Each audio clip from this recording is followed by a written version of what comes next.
Hey guys, what's up? It's Ryan Winchester here, coming at you guys with another video. Today, I want to talk about the Elimination Chamber. Now, for those of you who actually stood up to watch Elimination Chamber, I give you huge props. Me being one of them, I happened to go to bed pretty early last night, got my 8 hours of sleep, and I woke up right at 3 a.m. because the chamber started at 4 a.m. over here. So I did what I had to do. I got my proper rest and I watched the chamber live, saw everything. Tell you what, not a bad show. I enjoyed it. This is the first time WWE's ever done a pay-per-view in Australia ever. So for them to do that, that's awesome. Well, actually, this might be the second time because I know they did it in Sydney, Australia before for the Super Showdown or something like that a couple of years back. But for them to do like a premium live event, this was great. So they did Elimination Chamber in Perth, Australia. It aired at 4 o'clock in the morning in the US, which is crazy. But I happened to stay up and I watched every single thing that happened. So first things first, I want to start off with the kickoff. This was kind of announced at the last minute. The Kabuki Warriors, Asuka and Kairi Sane, defended the tag team titles against Asuka and Kairi Sane. Or they're Asuka and Kairi Sane. They defended the tag team titles against Kaden Carter and Katana Chance, right? No. It was Indy Hartwell and Candice LeRae. There you go. I'm getting these teams all mixed up because these are the teams that just been like fucking going at it for like the past couple weeks. So it's like hard to tell like who's who. So they defended the titles against them too. And not a bad match. I mean, it's like your typical Monday Night Raw title match. It was really nothing special. I mean, to be honest, this could have been like a Raw tag team title match. This doesn't feel like it was a pay-per-view match.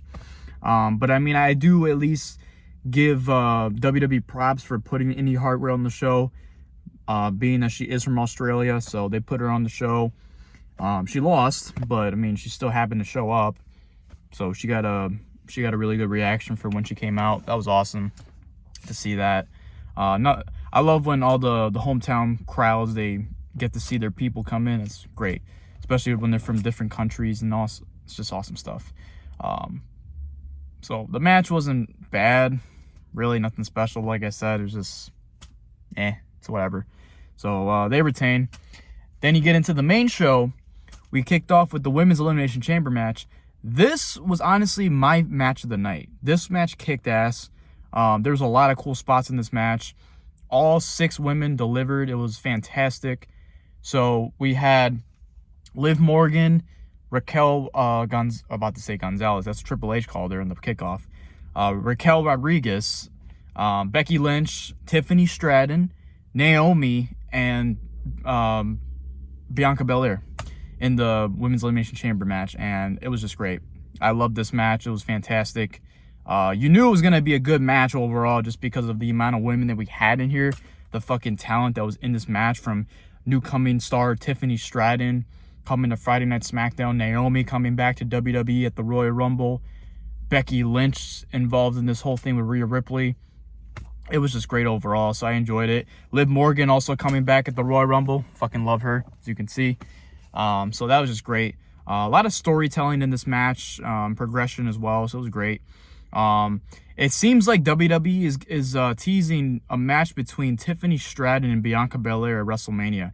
Shit, I'd be down to see that, because when them two face to face, the crowd was popping for that. And let me just say, Tiffany, she's not from Australia, but man, Australia really do love Tiffy time, because Tiffany Stratton's over, man. She's fucking over. People really paid attention to her NXT, and seeing her on the main roster now on Friday Night SmackDown. And for her to get that reaction at her first WWE pay-per-view live event was great. Big things coming for Tiffany Stratton. If you're not a fan of her, you got to be a fan of her after watching the performance she put on in that Elimination Chamber match, because that was fantastic. She was great. I love the stuff she did with Liv Morgan. I love the back and forth with her. She did one spot in the match where she was on top of the chamber pod, and she did her front flip moonsault thingy majiggy. And she landed on all 3 women. I think it was like Belair, Morgan, and Naomi or Lynch or something like that. It was cool. It was a cool little spot, though. It was awesome. And then, yeah, she just really showed off in this match, and it was great. So, huge props to Tiffany Stratton. she's got big things coming her way, and she's definitely going to become women's world champion. I would say maybe as early as this summer, or possibly by the end of this year. No doubt she's going to be a women's world champion, so that's going to be great. And it's going to be a great year for Tiffany Stratton overall. So that's that. I was a little shocked though, because Naomi, she came back and got eliminated so quick. Like right before Bianca Belair and Raquel Rodriguez came out, Naomi was already gone. And I was like, what the fuck? So it was crazy. I'm like, okay, I don't know if that was planned or not, but they took out Naomi so early in the match. And I was like, bro, what the fuck? We could have seen more from her. I don't know what's up with that, but shit, that was just like unexpected. I believe Tiffany Stratton was the one that took her out. But it was, I mean, it's just like, okay. So that was that. What else did we see? Liv Morgan showed up as she normally does in Elimination Chamber matches. I believe she was the one that's been in the most chamber matches for women out of everybody in this match, if I recall correctly. I believe this was Becky's first chamber match. I think Bianca's been in there a couple times. Don't know at the top of my head. But yeah, overall fantastic match. I enjoyed it for what it was. If you guys haven't seen it, go and watch it, and you'll definitely understand why out of every match on this pay-per-view, this was the match of the night. What a coincidence as well that everybody liked the women's Royal Rumble compared to the men's Royal Rumble, and then we get to the chamber and everybody likes the women's chamber compared to the men's chamber. The women are showing off, man. I don't know what's going on with the men, but they got to step their game up. Becky Lynch wins. Becky Lynch and Liv Morgan were the final two. And Becky Lynch took control. And Liv Morgan was gone after that. Disappointing. But you know what? This whole revenge tour that she's got going on, I think she's got something planned. I think she's got something in store. Because for her to be the final two in the women's Royal Rumble, to lose to Bayley, and then to be in the final two Elimination Chamber match, to lose to Becky, tells me something, man. I don't know what they got. I don't know what they're gonna do with Liv Morgan, but I have a feeling something good is gonna happen with her. I hope she becomes a champion again, because I loved when she was SmackDown Women's Champion. Hell, I even had the T-shirt with her fucking title win on. It was great. One of my favorite T-shirts. So hope to see more from that. So Becky Lynch will be challenging Rhea Bloody Ripley for the Women's Championship at WrestleMania. We also have Bayley versus Io Sky. That's the other women's title match at WrestleMania. Before we get into the men's chamber match, because that was obviously the other chamber match to determine who's going to be fighting Seth freaking Rollins at WrestleMania. I want to go from everything in order. So afterwards we had did we have the Grayson Waller effect, or was it before something else? I believe they did the Grayson Waller effect first. Or no, I'm sorry. They had the tag team title match first. It was the Judgment Day versus the new team name of Pete Dunne and Tyler Bate, known as New Catch Republic. They even came out with a new theme song too. Don't know the meaning or the explanation of this new tag team name for Dunne and Bate. I don't know why they couldn't just call them British Strong Style, because that's what they were originally known as with Trent Seven. So it's kind of weird, but okay. New Catch Republic. I don't think people are gonna remember that. So Dunne and Bate. There you go. Jesus Christ, I'm getting my fucking words mixed up here. New Catch Republic, they fought Judgment Day. Now, this was a fantastic tag team title match. This was great. I love this. There was a point in this match where everybody thought that Dunne and Bate were going to win the tag team titles. I knew they weren't going to win, because Judgment Day are not going to lose to these guys right now. Nothing against Dunne and Bate, but I feel like they got more to prove to the tag team division. I don't really think they need the tag team titles in the future. If they want to put the titles on Dunne and Bate, go for it. But is not really something we want to see, at least right now. I think the only people that are worthy of taking those tag team titles off of the Judgment Day are either DIY or R-Truth and The Miz, Awesome Truth. And those would be the only two teams that I would see take those titles off of Judgment Day, at least for right now. So we'll have to wait and see what happens with that.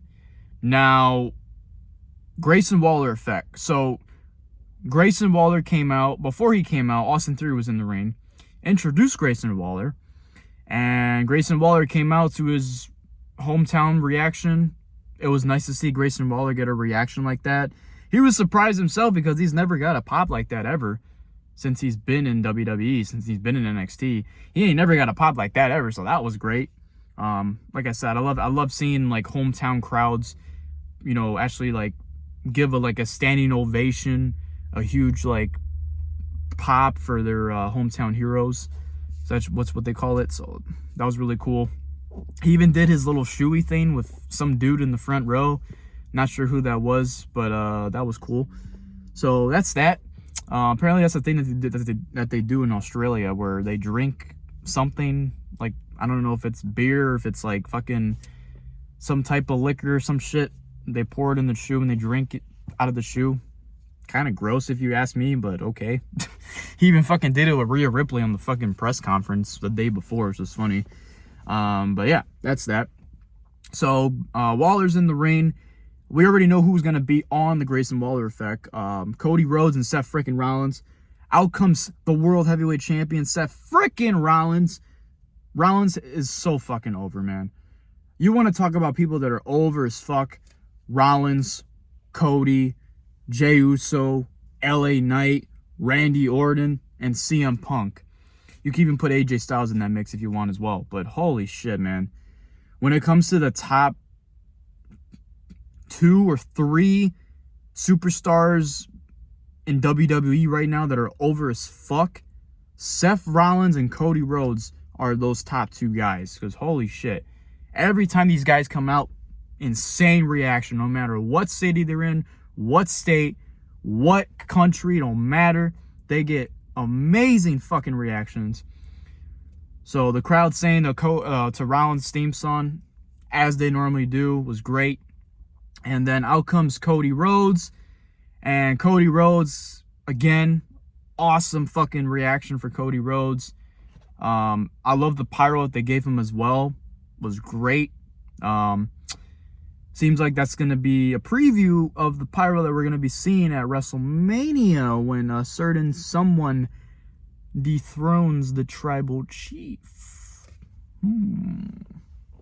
Anyways, so the main thing that we got out of here on the Grayson Waller effect, well, let's talk about it. Now, Cody was in the ring with Seth and Grayson and Austin Theory, and Cody does his little shtick. So, what do you want to talk about? And basically, they were talking about the whole thing with The Rock and Cody and Roman and Seth. The whole thing that happened at the WrestleMania press conference. The slap heard around the world. Waller brought that up. And he also mentioned, too, that, oh, let's go ahead and let's acknowledge our tribal chief. That was great. I acknowledge you, tribal chief, even though you're going to lose to Cody at WrestleMania. I still acknowledge you, tribal chief. Sorry, but I just had to get that out of the way. Anyways, so yeah, he talks about that. And then obviously Seth got into Cody. Seth was saying it like too. He's like, he mentioned about the whole thing, how he wants to become Cody's shield. Cody obviously mentioned that he doesn't want to fight his battles alone. So Seth is going to be his sidekick. Seth is going to be there by himself on Cody's side, being his ally and taking down the bloodline once and for all. The main thing that we got out of this was after Cody Rhodes got slapped in the face by The Rock at the press conference, the main thing that everybody was picking up from this was that Cody Rhodes called out The Rock for a one-on-one match. I don't know when, but he said anytime, anywhere, any place, you name it, Cody Rhodes has called out The Rock to a one-on-one match. Is it happening at WrestleMania Night 1? Will Cody be fighting twice? Could this be the angle where they turn it into the tag match? Because the one thing you also got to realize too is that Rollins also brought up the fact that in a couple of weeks or a couple days or something like that, he said very, very, very soon, I will be clear to compete.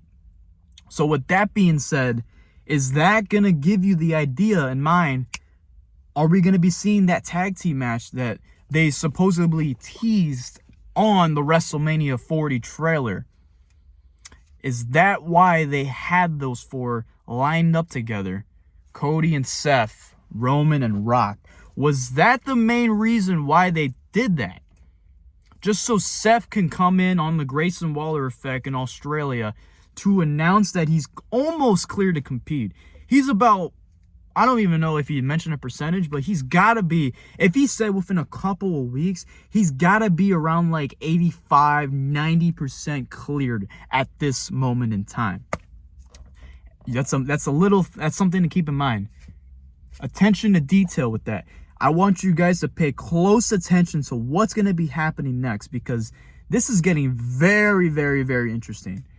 We could be seeing either Cody Rhodes versus Roman Reigns, or I'm sorry, well, that's happening night 2, but we could either be seeing Cody Rhodes versus The Rock at WrestleMania Night 1 with Roman on The Rock's side and Seth on Cody's side, or we could be seeing a tag match. Cody Rhodes and Seth freaking Rollins versus The Rock and Roman Reigns. There you go. Now, I'll be honest. The tag match, I was not really feeling the tag match just because I just don't think it's logical. It doesn't make any sense. Why would you want to do a tag match on WrestleMania Night 1 when you know that Rollins has to defend the World Heavyweight Championship as well? So not only are you trying to make Cody compete twice, but you're also making Rollins compete twice. Is that something that they want to continue moving forward? We'll have to wait and see. There's a lot of questions in mind that everybody has after watching the Chamber, especially after watching the Grayson Waller effect. But the main thing is that everybody picked up on, that everybody is talking about, was that Cody Rhodes called out The Rock. And then obviously Seth Rollins brought out that he's not fighting his battles alone, that he will be on Cody's side, and they will take down the Bloodline once and for all. Very, very, very cool stuff to hear. I had goosebumps after this Grayson Waller effect. And before we move on into the men's chamber match, because that's what's coming up next, I also want to bring up what happened at the end of this segment. Austin Theory, he grabbed Grayson Waller's microphone. It seemed like the segment was about to end. Waller, he was doing his little thing, and I guess Theory grabbed Grayson's microphone. Keep in mind, these two have been a tag team for like the past month or so. So you would think that them two together would like line up to be a potential threat to the tag team division. Don't get me wrong, I like Theory, I like Waller together. I think it's great. They match up together, they have the same energy, the same vibe. It's great. But what are we getting out of this? Well, here's the thing. Austin Theory grabs the microphone from Grayson Waller mid-promo as he's talking to mock The Rock, to basically say his own catchphrases in his own way. Because apparently Austin Theory is still salty about The Rock beating him down when The Rock came back in October on SmackDown. So, yeah, that's that. But the main thing that was funny about this was that Grayson Waller was watching while Theory was getting his ass whooped by Rollins and Cody. Because he was just standing there and he didn't do shit. Didn't help Theory at all. He just let Theory get beat down. So it was like, okay. Could we be seeing a potential babyface turn from Austin Theory? People are like, oh, it's Grayson Waller to turning babyface. Are you sure? Or are we just saying that because he was in his home country, so he has to be the babyface here? Is that why Austin Theory was being the prick-like heel? Because it seems like the way that this was planned out, even though Rollins and Cody are the baby faces here and they're beating up Theory, Theory's still the heel. Here's my theory for this. Get this. No pun intended. Friday Night SmackDown. The Aftermath Elimination Chamber. Austin Theory comes out. Calls out Grayson Waller. Hey, why did you not defend me? Why did you not take out Cody and Seth? Why did you not do anything? You just saw me get beat down for what? That could piss off Austin Theory. I know it's going to piss off Austin Theory because Grayson Waller was just standing there just watching him get his ass beat. He got his head stomped on the mat by Rollins, and he sold the hell out of that too. Holy shit. He did like a freaking front flip on it and landed on his head. Oh my God. Austin Theory sold the shit out of that. Anyways, so Theory will call out Waller. This is my prediction. Theory's going to call out Waller and find out why Waller didn't defend him. Why did Grayson Waller just stand there not doing shit?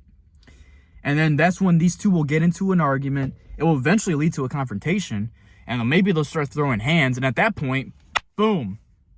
Austin Theory is the one left standing while Grayson Waller is hijacking his way out of the ring. And then all of a sudden, people are starting to chant for Austin Theory. Let's go, Theory. Austin Theory. A-Town down. A-Town down. Can you imagine? Dude, and when it comes to character changes, if there's somebody that I know for a fact needs one, it's Austin Theory, man. Just look at Austin Theory. The man fought John Cena at WrestleMania for the United States Championship, defeated John Cena, fell off completely after he lost the Money in the Bank contract, was put into a random pairing with Grayson Waller. Although it's great, it's not doing shit for him. Could we be doing the babyface turn? Because look at the way Austin Theory is. He's built like a fucking animal, bro. He's young too. He's got plenty of momentum in him. He's got plenty of potential fucking world titles in him. He's got so much on the line for him. He's like, what, 20? He's like my age, 24, 25 years old. Like, what? How would you not want to put that man as a babyface? I think at one point he was a babyface in NXT. If I remember correctly. I think it was when Undisputed Era was still around. If I remember correctly. But man, look at Austin Theory. You need to turn that man babyface, and you got to do it ASAP.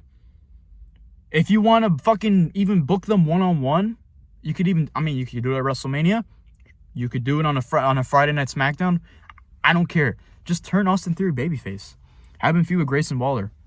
It'll at least get him something to do until we put him into the mid-card where potentially he's going after the U.S. title again, or maybe they put him in the world title scene. Probably not right away, but maybe, I don't know what they'll be doing with that. But I hope they have something lined in store for Austin Theory. That's just my opinion. Now, getting to the men's chamber match. Drew McIntyre, LA Knight, Randy Orton. Who else was in this match? Logan Paul, Kevin Owens, and did I miss anybody? Bobby Lashley. There you go. It's hard to remember all these names at the top of my head. Logan Paul was the one that came out last in this match. I was actually surprised by that. I thought it was going to be Randy. Randy came out before Logan Paul. Crazy. This wasn't a bad match. I'm not going to say this was a bad match, but the women was obviously the better chamber match, in my opinion. And I'm sure everybody else would agree with that. I personally felt like the men's chamber match, it picked up slow. Definitely picked up slow. It got its momentum, and then it started to digest again and slow down a little bit towards the end. The main reason is because I don't know what's going on with Randy Orton. Everyone was wondering, the way that Randy Orton was in this match, he did his draping DDT spot that he normally does in the ring. He did it to Kevin Owens on the outside, landed on his bad back, his surgically repaired back. And it seemed like he was just selling at that point. So the question on everybody's mind after the chamber match was, is Randy Orton legitimately injured? Or was it a work? Was it an angle? Is he actually just a good seller? Because think about this. think about this for a second. If Randy Orton was actually still injured, why would they still have him compete in that match? Why would they still do that? That wouldn't make any sense. They would at least have somebody come in and try to, you know, check up on him, see if he's okay, see if the doctors are gonna medically clear him to still compete. Nothing happened. He was just selling at that point the entire match. I don't think he's actually hurt.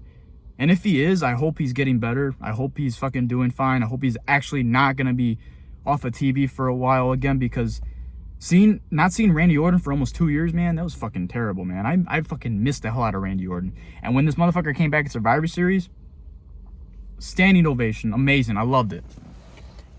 So, I don't want to see him being on the shelf just like Punk is. So, that's just what I think about that. But, I mean, yeah, I think Randy was just selling overall. There's a couple good spots in this match. Let me just say, Logan Paul got his ass whooped handed to him. I feel like we could have seen a lot more out of Logan Paul in this match, being that this was his first Elimination Chamber match. But, I don't know. I didn't really think he didn't do much. They got his ass handed to him. LA Knight was just tossing him around, fucking driving him face first into the pod. Did it multiple times, and it was so funny too, because Logan even got speared through the fucking pod by Bobby Lashley, and it was just fucking, it was crazy, man. Logan was just getting his ass handed to him this entire match. He got a couple of good spots in, but majority of the time he was just pretty much getting tossed like a rag doll. That's how you're treating your United States champion, by the way. But you know what? There's something that you do want to pick up out of it. The way this ended, could we be seeing a multi-man ladder match, possibly WrestleMania, for the United States Championship? The reason why I bring that up is this. You got Logan Paul, AJ Styles, who is still feuding with LA Knight, cost LA Knight the opportunity at Rollins at WrestleMania. Cost him the opportunity to compete for the world title. How did he do this? Well, if you remember, flashback to last year's Elimination Chamber match, when Rollins was feuding with Logan Paul came in, nobody's expected him. He came in, and he cost Rollins the opportunity to win the United States Championship. And then they had their match at WrestleMania. Fast forward a year later, LA Knight, who was in a hot feud with AJ Styles, well, after Bobby Lashley got taken out, the staff came in, doctors came in to check up on Bobby Lashley. AJ Styles comes in, beats the shit out of LA Knight with a steel chair, cost him the opportunity, did the Styles Clash to him on the chair for McIntyre to take advantage, and took out LA Knight. LA Knight's gone, Lashley's gone. So, and then Logan Paul was gone too, because obviously he got taken out by Randy Orton. It was funny because this motherfucker pulled out the brass knuckles and it looked like he was about to do something, only for him to get RKO'd and fucking taken out by Randy Orton. That shit was fucking hilarious. That was hilarious. Oh my god. That was that. That shit was so funny. And then Kevin Owens, he got taken out of the match too, but Owens put on a good showing. So McIntyre, we all knew he was gonna win. It was right there and done. He was the obvious choice. If there was somebody that I was gonna pick to win besides McIntyre, it would probably be freaking, I don't know, I'd probably say Kevin Owens. But the main thing I want to get out of this was that Randy Orton lost because of Logan Paul. Logan Paul, he cost Randy Orton the match, hit him with the brass knuckles after Randy took him out with the RKO. So, what does that do for the U.S. title? And why do I bring up a multi-man ladder match? This is why. Logan Paul, Randy Orton, AJ Styles, LA Knight. Well, I mean, could you be doing AJ Styles versus LA Knight at WrestleMania? Sure, you can do that. Randy Orton versus Logan Paul for the U.S. title at WrestleMania? You can do that also, but why not just put them all together in a multi-man match and then even fucking put Kevin Owens in the mix? There you go. You got 5 guys in there. I don't know who else. If you want to toss like a 6-man in that match, I don't know who else would be in that match. Maybe Austin Theory, maybe Grayson Waller. I don't care. That right there would be phenomenal. I would love to see that. Just think about it. Logan Paul defending the U.S. title in a multi-man ladder match at WrestleMania.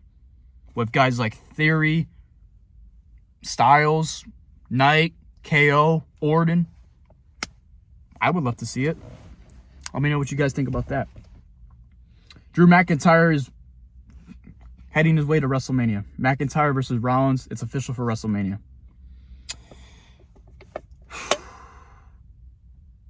But yeah, the women's match was a lot better. And then finally, the main event, guys. Rhea Ripley. Mommy. Rhea Bloody Ripley came out to an amazing reaction. I was so happy for her. She looked like she was going to cry. It was great. Rhea Ripley comes out. Gets an amazing reaction. I love how they have her main event the show against Nia Jax. And this was not a bad match either. I enjoyed this match too. This is probably one of Nia's best matches. And I usually shit on Nia Jax because I just don't like her as an in-ring competitor. Not saying she's not great as a person, but in-ring competitor, she's not everyone's favorite. But I mean, I will admit, since she came back, this has definitely been a better run for her than the last run that she had. So for Nia Jax, the main event with Rhea Ripley in Australia was great. There's really not much you can say out of it. Rhea Ripley wins, retains, we called it. Now it's Rhea Ripley versus Becky Lynch at WrestleMania. Take my fucking money. So we have all the world title matches are officially set for WrestleMania. WrestleMania is the next pay-per-view. So we have all of March to build up for WrestleMania. Well, what do we have official? McIntyre versus Rollins for the World Heavyweight Championship. Reigns versus Rhodes 2 for the WWE Championship. Io Sky versus Bayley for the Women's Championship on SmackDown. And then Rhea Ripley versus the man, Becky Lynch. Mommy versus the man, Becky Lynch, for their Women's World Championship. Those are your 4 world title matches for WrestleMania. Stacked. Fucking stacked. I'm hyped. Let me know what you guys think. I've been Ryan Winchester. That is your review for the Elimination Chamber. Overall, a solid show. Personally, if I would have to rate out of 10, I'd give it like a solid 7.5, 8 out of 10. It personally was just great overall. But I mean, like I said, not every match was like fucking great, but there was not a single bad match in my opinion. I feel like every match delivered. The best match was the women's match. And I'm excited for WrestleMania. Can't wait to see what happens next. Let me know what you guys thought about Elimination Chamber, and I'll see you guys in the next one. I've been Ryan Winchester, and I'll see you all later. Peace.